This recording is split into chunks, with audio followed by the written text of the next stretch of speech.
Hello and welcome.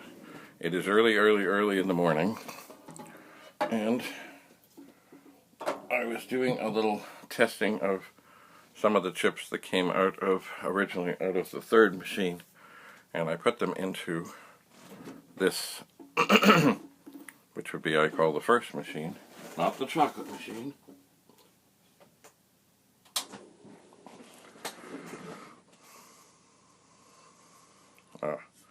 Excuse me. Or not quite there. There we go.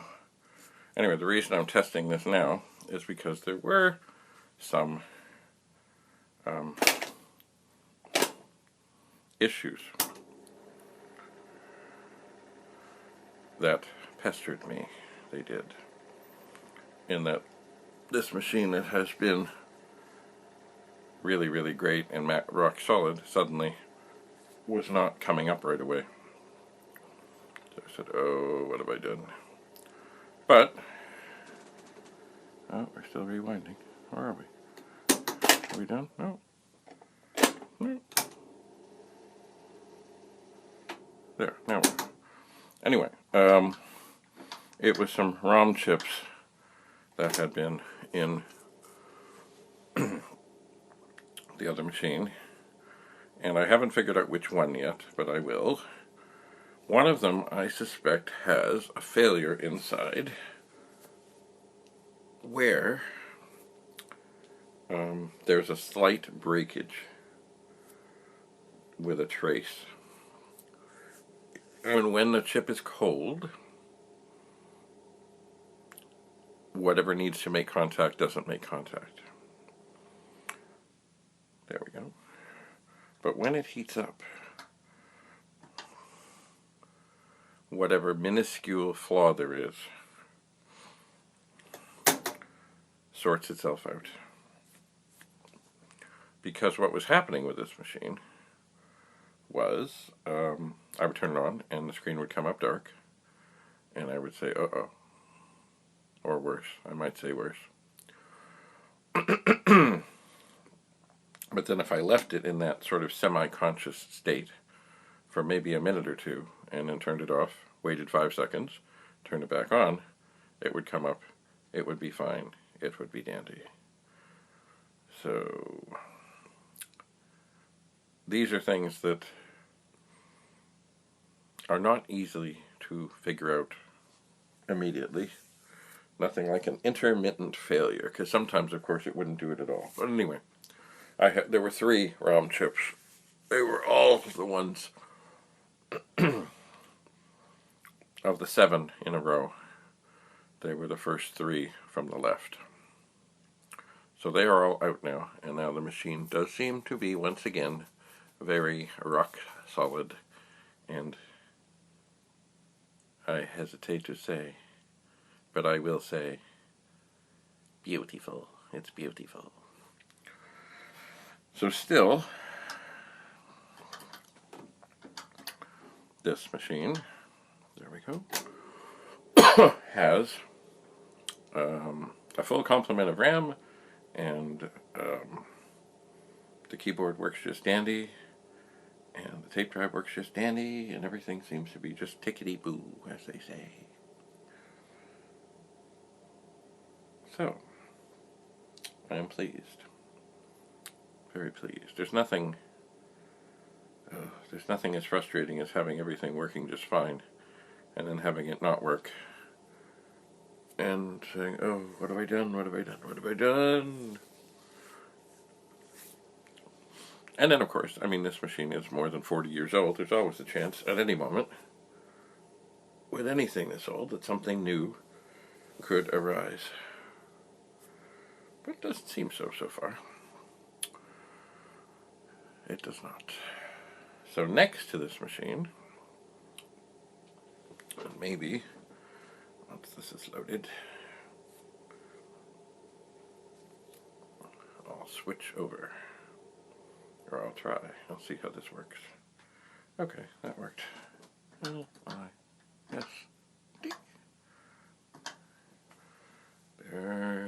Remember, this is the program. All it does is Fill the memory, fill the memory, fill the memory. This is not, actually I should have named this 4K, but anyway, so be it. So I'm going to try something here, as that is scrolling away. I'm going to try to just twist the top of this thing. There we go. Hello.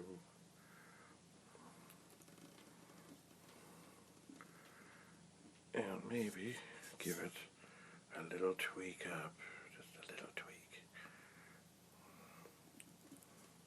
Beautiful. And maybe now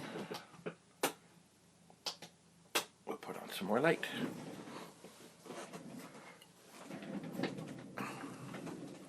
Oh, so here's the ROM chips that I was not, well, I tested, but there was an issue. So this machine has the circuit board from the machine that's missing the keyboard, etc., etc., etc., that I never had a chance to test because it never really, well, it was missing a bunch of chips. It was, but fully populated.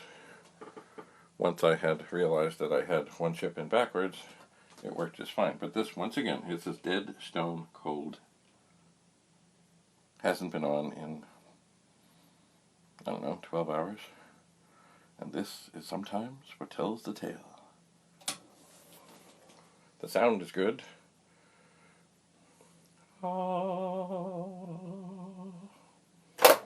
And up she comes.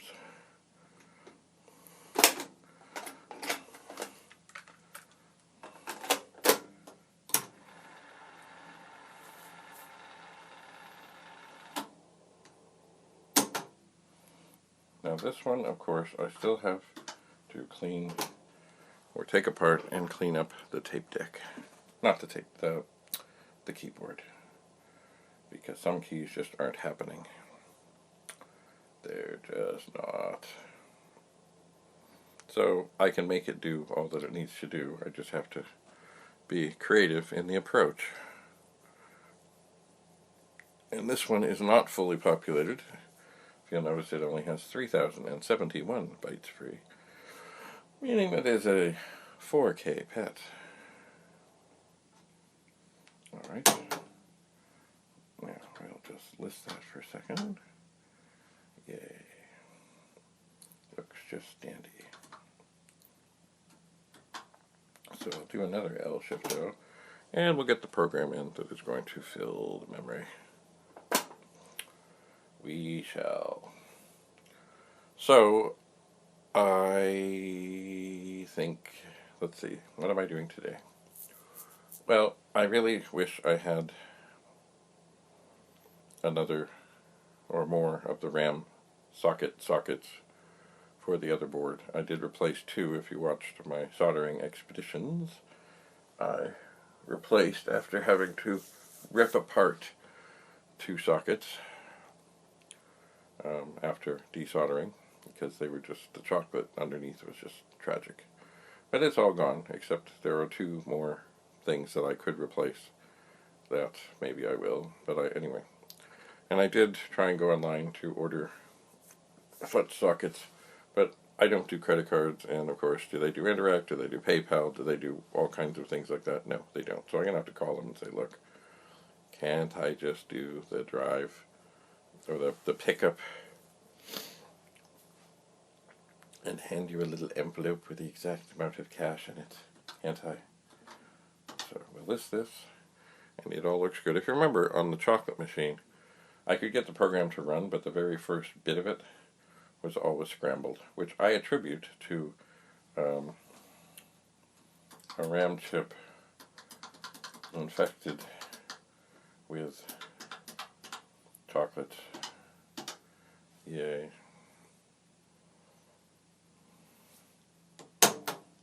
So, both of these machines seem quite happy. They do. And that is good. Life is good, yes. And in the end, I am thinking that I will end up with a well, two machines that work, and one that certainly I know I have a working circuit board, even though I may not have all the chips. And you know, I just went and looked online, and maybe about a month ago, there was somebody who was selling a circuit board out of a machine like this, untested, etc., etc., etc. Mind you, I'm in Canada, and they said they would only ship to the 48 states. But anyway, it went for a ridiculously low price. It was untested. I mean, it could have been ruined. It could have worked. They didn't know. How do they know if they don't have a machine? How do you know? Anyway, I just wish I'd been more on the ball, and I would have tried to convince them that Canada's an okay place to ship to. Or, you know what, if I really, really had to, I would have found a place in the States to ship it to that then could ship it to me. I suspect. But oh well, you know what? Keep watching around your neighborhood. You never know. Sometimes, if you're driving down the street, you might see somebody who's just put something to the curb. Also, thrift stores, garage sales. I bumped into a fellow at a thrift store, and he was doing this stuff and looking at, you know, miscellaneous weird cables there. And I looked at him and I said, "You're trying to hook up a Commodore 64 to a TV or something, aren't you?" He said, "Yeah, I found one at a flea market. And I need whatever, da-da-da-da." And I said, "Oh." Anyway, he was trying to do, you know, go through the RF modulator or whatever. I said, "Look, do you have a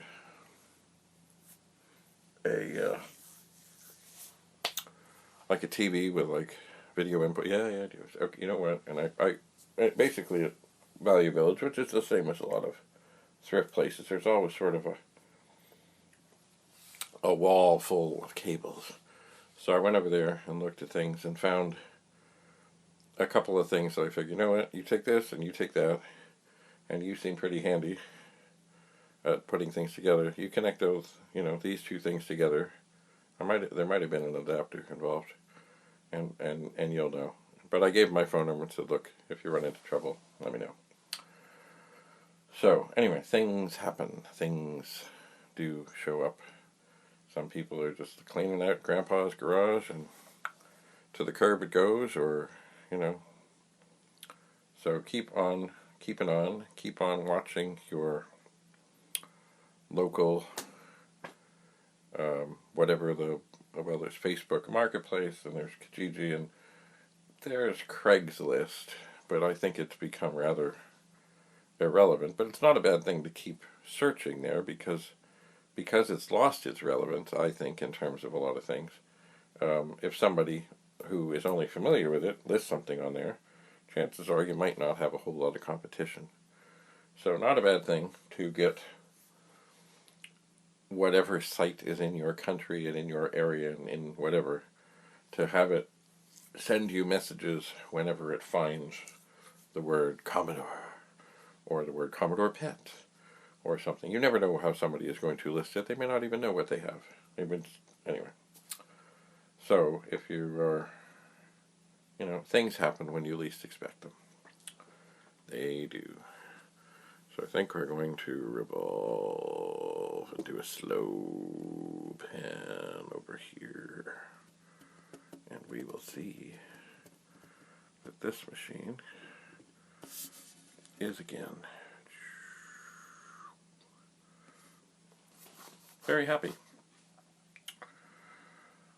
So I will probably, before I put one or the other, or both of these up for sale, of course, they've already had a very good burn-in, but I suspect I will, over one weekend, just leave them on and make sure, because I certainly don't want to ship something either, you know, I don't want to ship it 2 blocks from here or 2 continents from here and then find out that something wasn't right. So, yes, what is there left to do? Well, I do want to repopulate the chocolate board and see if what I've done has made a difference. I am so hopeful that it has. And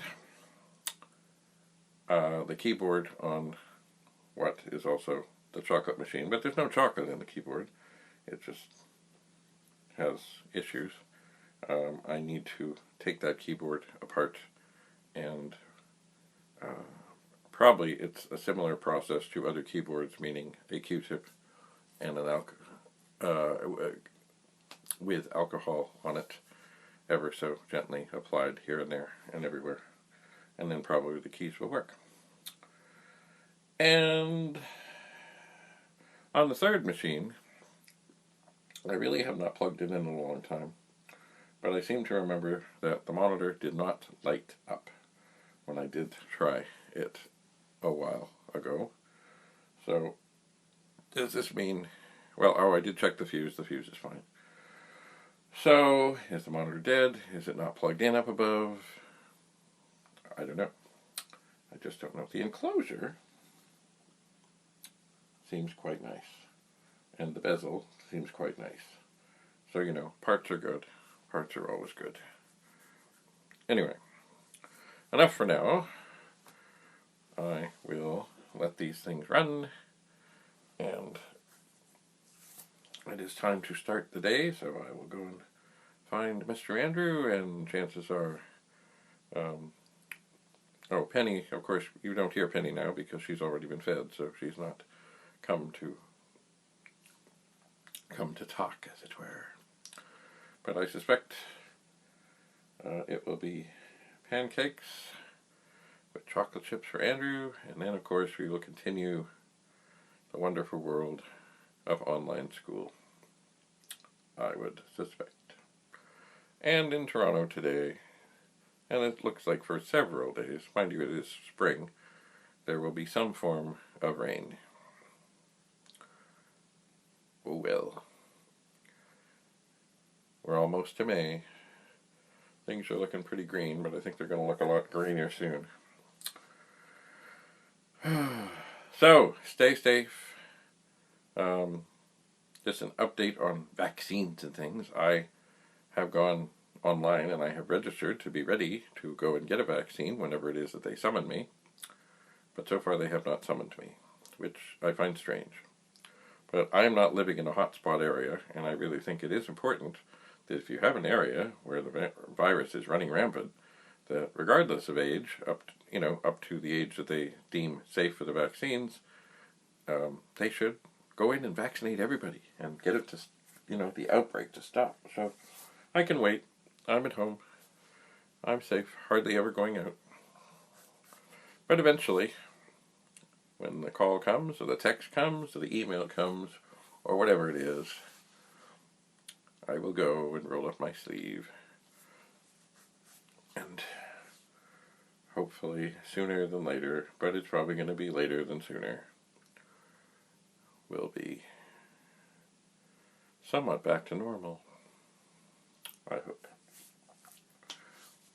Anyway, the experiments continue. Thank you very much for coming. Comments and questions, observations, criticisms, whatever, are always welcome. But do stay tuned. The saga of the 3 triplets continues. Bye for now.